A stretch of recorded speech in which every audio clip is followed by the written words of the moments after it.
Now you will have realized that whenever you are faced with any dangerous situation, have you, all of you have had some dangerous situation, some shock kind of situation?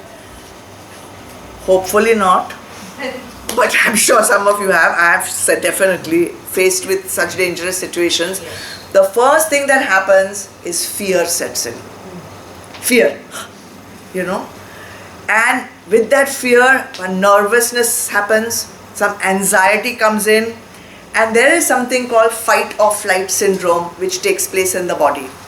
Alright, either I run away from this dangerous situation or I have to fight and overcome it.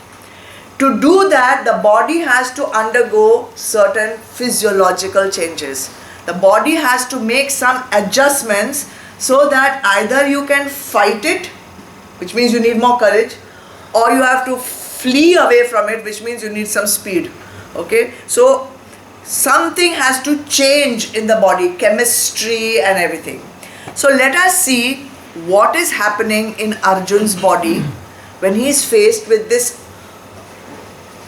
terrible situation that he realizes he has to kill his dear ones, or he has to give up his ego and his sanskars.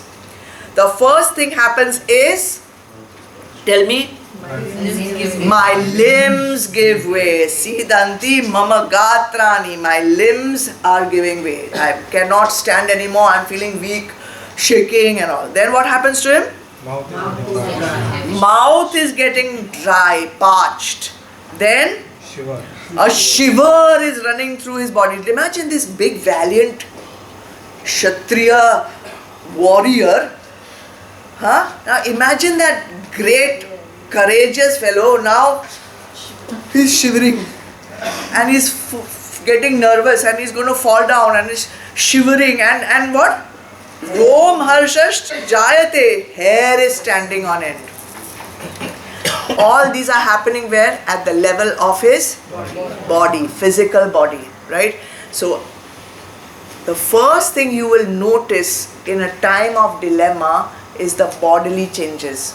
The body will undergo some changes. Later you will see he will become aware of what is happening in his mind, and lastly he will become aware of what is happening in his intellect. We'll come to that in the next couple of verses. So whenever we are in danger, the first thing we get a shock. What do we feel like doing? Sitting down. Yes or no? In Hindi movies and all, they have some big drama situation comes, then music will come, and that woman will be like this, swooning, and then sit down. So, exactly, now that, imagine that warrior is behaving like that. Now there is one more reaction from someone. Nahi! That is Gopal's reaction. Totally Bollywood also. Must be. He is saying nahi only. It's coming, don't worry. It's coming. That's the climax. Even when we are wanting to give bad news to someone, what do we say? Sit down first. I hope you're sitting down. Even on the phone we are giving bad news. I hope you're sitting down. As if that's going to make any difference. So, first thing is, he wants to sit down. His limbs are getting weak. Then, mouth is getting dry. When someone is in shock, we say, pani piyo. As if, like that, he's going to suddenly get some enlightenment or something. Or someone's feeling weight, we start chitkoing water on them. So, that dryness is there. Then, body temperature drops. Thanda ho jate hain. People start rubbing their hand and all. That is why shiver runs through the body. It's shiver. So, it's very logical. And so beautifully analyzed what happens to us in a shock situation. First, you will feel weak in the legs. Why you are feeling weak in the legs? Because no blood is going into the legs. All the blood is going in evacuating the stomach so that the person can fight or run away. Fight or flight. So, legs are getting weak because no blood is going there. And even the saliva is not getting created because all energy of the body is concentrated on helping that person fight or run away. And finally, hair is also standing on end. Why hair is standing on end? Cold. In an extreme stressful situation, the hair follicles and the hair shaft, they get squeezed. And because they get squeezed there, the hair stands on end like that. So these are all, I don't know, I've done research and found out. So all emotions can have either a good effect or a bad effect. Even a good news has some different kind of physiological changes in the body. Here, bad news is coming, omens are happening, battle is happening, death is going to happen. So all these are the negative physiological changes in the body. So there is an author, many of you must have heard of, Louise Hayes. Yes. Where she says, gives very systematically the connection between the body and the mind. I'll read a quote to you.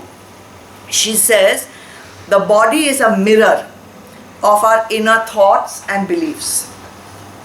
Every cell within your body responds to every single thought you think. This is really epic. Every single thought you think is being heard by every single cell of your body, and every word you speak and every thought you think. So whatever you are speaking is being absorbed by the cells of your body, and the cells are reacting to that thought process. The body is a mirror of our inner thoughts and beliefs.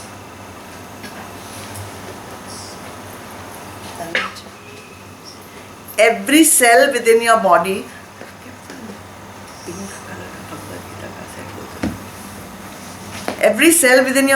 responds to every single thought you think and every word you speak.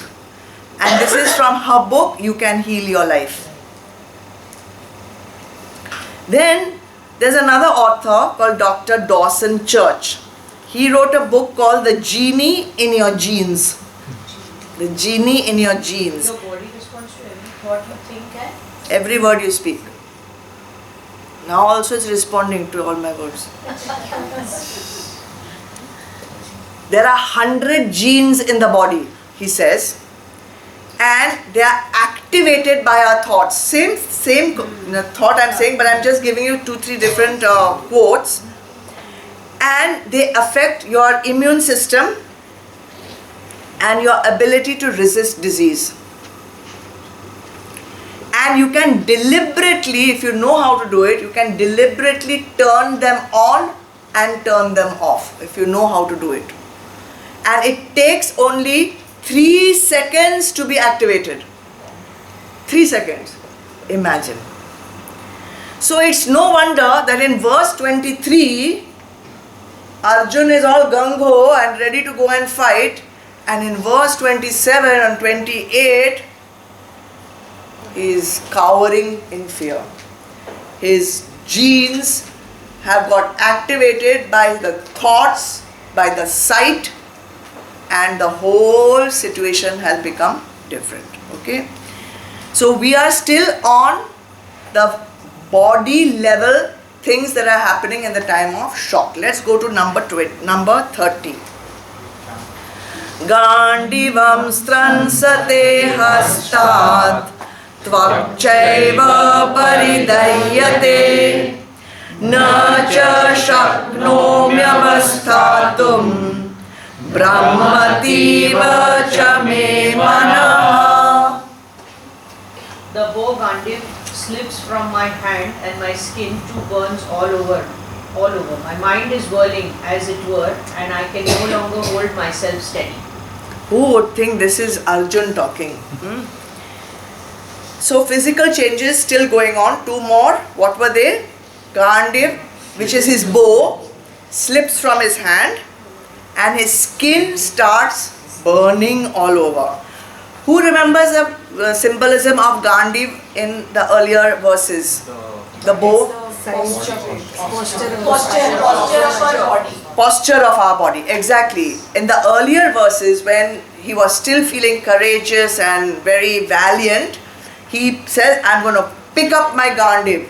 He picks up his Gandiv means, now if you see the shape of the bow, that string part is your spine, which is straight. And your chest is out, showing courage. Abs are in, shoulders are pulled back, head is high. That is the shape of the bow, showing positivity, optimism, strength, valor, confidence. The minute fear overtakes that person, the entire posture changes. The back starts rounding, the shoulders start coming down, the chest starts going in, the back slumps. This is what is happening. The Gandiv slipping from his hand means he is losing his confidence and his courage. Now, skin burns all over means what? Why skin? Have you ever felt skin burning all over? Who felt? You felt? Okay, I don't know how. I have not felt ever skin burning all over. But I was trying to understand what this could mean. So, when the BMI and the ego, no, BMI means body, mind and intellect. When they realize that this person's courage is going down, this person's hope is going down, this person's valor is going down, and he's going to give up on his spiritual quest very soon, that is all that the ego is waiting for. That is all that the ego is waiting for, because ego is threatened if the person valiantly fights the negative qualities. Because negative qualities, remember, they are the ones who are ego's best friends. Remember, all of them were surrounding Bhishma and supporting him. So all our negative qualities are what boosts our ego. If negative qualities are fought, ego has no one to protect and support it. So the minute a person decides, I am going to fight the negative qualities, ego will feel threatened. The minute the ego sees that I am not going to fight, I cannot fight, I don't have the courage to fight, the ego will get strengthened. This is all that he is waiting to hear, your ego. Ego means what? My concept that I am only this body, mind and intellect. That is the meaning of ego, the identification with your lower self. The minute the ego sees that I am not going to fight the negative qualities, I am going to protect them, I am going to support them, so I am going to lose my control over my senses, I am going to lose control over my mind, I am going to lose control over my intellect, then my energy, which was harnessed to run in my spiritual quest, suddenly that control over that energy is dissipated, is lost. So where will that energy go? Energy is rising, let's say in my Kundalini is rising. I have control over it. I am harnessing that energy. I am resisting my bad qualities. I am encouraging my positive qualities. But now I have given up that job. So energy will go outwards. To the limbs. Outwards. It will go into the sense organs, from where it will go into the outside world. And the outermost organ of our body is the skin. And it is the largest organ of our body. So all this energy is now going outward, ready to go out into the outer world, become Bahir Mukhi, and that is the tingling and the burning that it is feeling symbolically of going back into the outside world. So these are all the things, if we put them in order, the first thing is you feel weak, mouth goes dry, then shiver runs through the body, and hair stands on end, and then lose the posture, and your energy starts going into the outer world, which is just what the ego wants, because the ego wants to be protected. Then what happens at the level of the mind? What's the next thing that happens? My mind is whirling. My mind is whirling. Mind is the biggest cause of all our problems. There is all the problems of the world are created only by this one thing, which is called mind. Your mind can be your friend or your mind can be your enemy. If it is strong, it can withstand all the obstacles and be your friend. If it is not trained, if it is not harnessed, it can be your biggest enemy.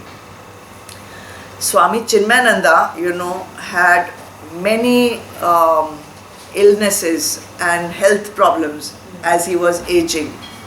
But he always continued to work till the end and continued to do his seva.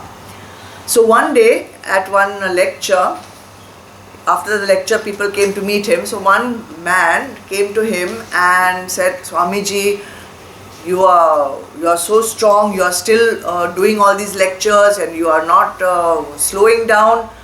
You have this problem, that problem. He started listing all the problems. Diabetes, this thing, that thing, whatever. Swami Chinmayananda told him, shh, don't say it so loudly. I haven't yet told my mind. And my mind will hear if you say it so loudly. Don't say it so loudly. If your mind doesn't know what the body is going through, you are going to be able to do whatever you want in spite of whatever is happening to the body. So that is what actually enabled Swami Chinmayananda to work till almost his last day doing something or the other. So we need to remove this fear and all these negative qualities in us by keeping the mind strong. So it's just like doing agriculture. Where is Sunit? Sunit, when you are working on your farm and you have to start putting the seeds for the next crop and all that. So what's the first thing you have to do? Plow the field. Means what you have to do? Get the field ready. Get the field ready. So how do you get the field ready? First thing you have to do is Break the ground. remove the weeds. Remove the weeds. You have to first remove the weeds. Until you remove the weeds, the ground is not ready to be sown or tilled or anything. So here also, what we have to do for our mind is first remove and uproot all the weeds of negative qualities, Kam, Krodh, Moh, Mad, Lobh, Matsarya. We have to remove these weeds. Then after removing the weeds, how does the land look? Barren. The land looks barren. So does our life. Once we have removed all the rajasic and tamasic desires from our mind, our life looks barren. Okay. Everything has been uprooted. So what has happened? Very troublesome time.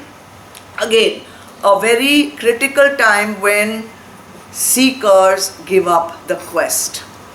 What has happened is the old habits have gone uprooted, weeded out. Even old friends may suddenly fall away. All your normal avenues of entertainment may suddenly just change. You suddenly don't feel like doing this, you don't feel like doing that. It's barren. But nothing has been put in its place as yet. Nothing has been substituted for that. So when you till the land, you pull out the weeds, the land looks barren, but you don't just leave it there, right? What do? You sow some seeds. So it is very important that when you start giving up things, you have to sow sattvic qualities in the land again, in your mind again. You have to sow. So what is that sowing of the seeds in the mind? Good quality. How to do it? Satsangs, svadhyay, good company, sattvic company, sattvic entertainment. That is why on all fronts you have to substitute. So if your old tamasic, rajasic friends have dropped, you need another support system in terms of sattvic friends. If your rajasic, tamasic food has dropped suddenly, then you need to substitute it with sattvic food. If suddenly you have stopped going pub hopping and disco dancing and God knows what else and nightclub and this thing, then satsang has to come in. Otherwise you are neither here nor there. If you are neither here nor there, then you are in the middle with no support. Patan. You will fall. Either you will fall, and if you don't want to fall, what will you do? You will cling on to something. And what will you cling on to? The old habits. You will cling on to the old habits. All whatever you have done Purushat up till that moment to weed out, to uproot the evil, will all come back, and it will come back with a bang. Let me tell you, if you were this much rajasic earlier, you will come back like this in rajas, because there is a lack inside, and now you are coming out of lack, you are clinging on to that thing. Yes, Meenakshi? So I just want to know that this was replacing the old way of being. Somewhere it's also becoming an idea that if we follow a spiritual quest, we can still enjoy life and have it. So how do we balance the fact that we do have to die to the old way of our being? It's a gradual process, Meenakshi. If you suddenly, you see that the key word that you use is a gradual dying. It's not a killing. In a killing, you are forcefully killing the whole thing, and then you are lost because you have not got the understanding, the wisdom or the inputs to substitute. But if it's a gradual process and it is happening through understanding and buddhi and wisdom, you will be able to enjoy, and we'll come to that also, you will be able to enjoy every single thing of the world without being attached to it. And this is something I understand very difficult to understand, how to enjoy without being attached.